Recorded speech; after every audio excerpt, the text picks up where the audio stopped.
Hey, so here's a little video of a few things in the van that you should probably know about.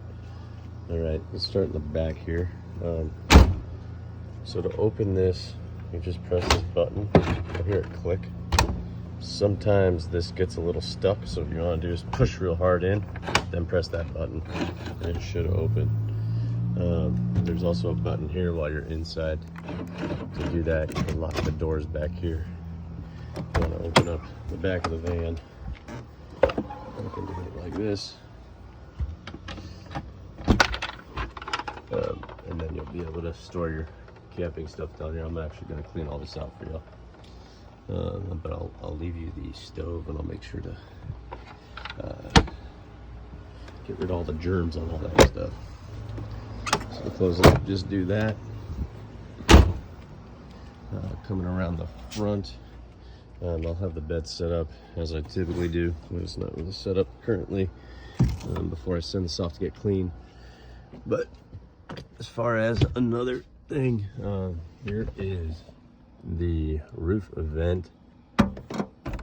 This handle makes the lid go up and down. You can't run the fan if the lid is not up. This button is vent out or vent in. This corner controls speed.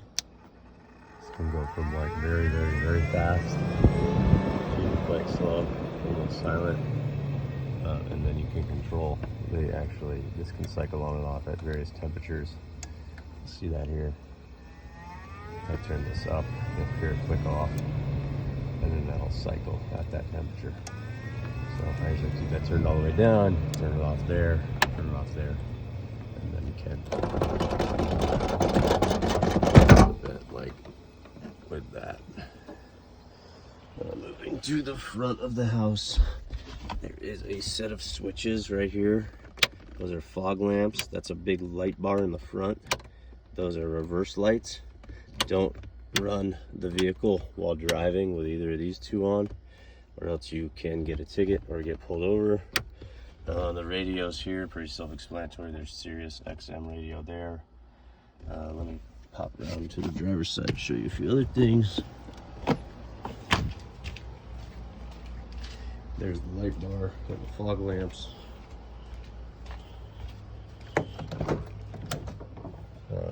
If you want to turn off the dome lights, so dome lights are on right now. See, the button says dome. I press this, they go off, which is nice because the doors are open. So that just overrides basically the door switches. Your blinkers and everything are here. If you need to pop the hood, that's right there. Parking brake is here. Parking brake release is right there. Has power mirrors and windows over here, all that jazz. As far as gas, you don't have to fill your own gas in Oregon, so you don't really have to deal with this, but just in case you do, it just goes on and it says tighten past 3 clicks. Down below the gas is some storage. I usually keep some propane canisters in here and various other kind of recovery gear, but feel free to put whatever you want down there.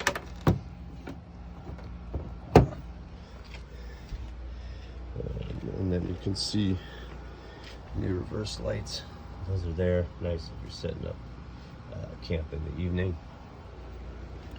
As far as plugs, that little black panel has a 12 volt kind of lighter plug. It also has some USB outlets, so you can find that there. Up here is control for the inverter. Just press that power button and the light will come on. This is the battery monitor. This will blink at you if the battery gets low. This is isolated from the starting battery, so you shouldn't have to worry about anything causing the vehicle not to stop. And then there are kind of normal power outlets coming out of there that are hooked up to that inverter. This is rated at about 500 watts, so don't plug in anything too heavy. As far as lights, there's lights here. Press that silver button right in the middle, that'll turn it on. Press that silver button again, turns it off. If you press and hold that button, it'll get brighter. Press and hold it again, it'll get dimmer. So pretty self-explanatory. Other things I should show in the back. This will come with your rental. A lot of this stuff I'm gonna just pull out, put in the house. One part of this that will come with your rental. 1 second, I'm gonna put the phone down. I gotta reach pretty deep in there to grab these.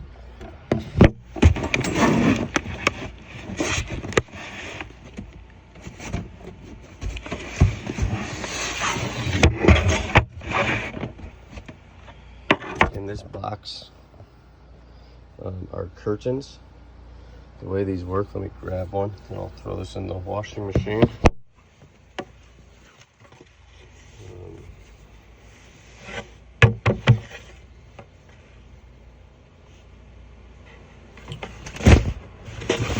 Sorry for the dark screen, I just want to get this out right. So the way these are done is at the top.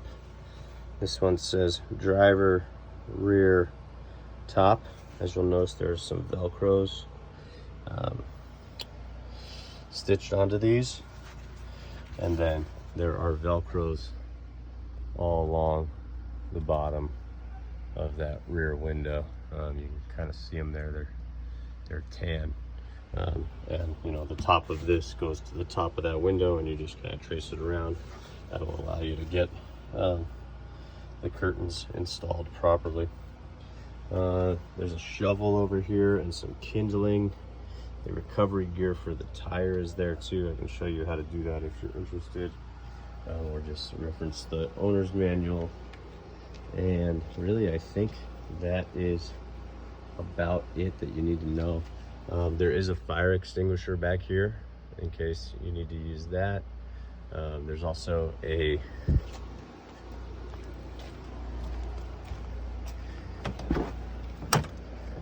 code reader in here, as well as an emergency tool if you need to cut a seatbelt or break a window to get out in an emergency.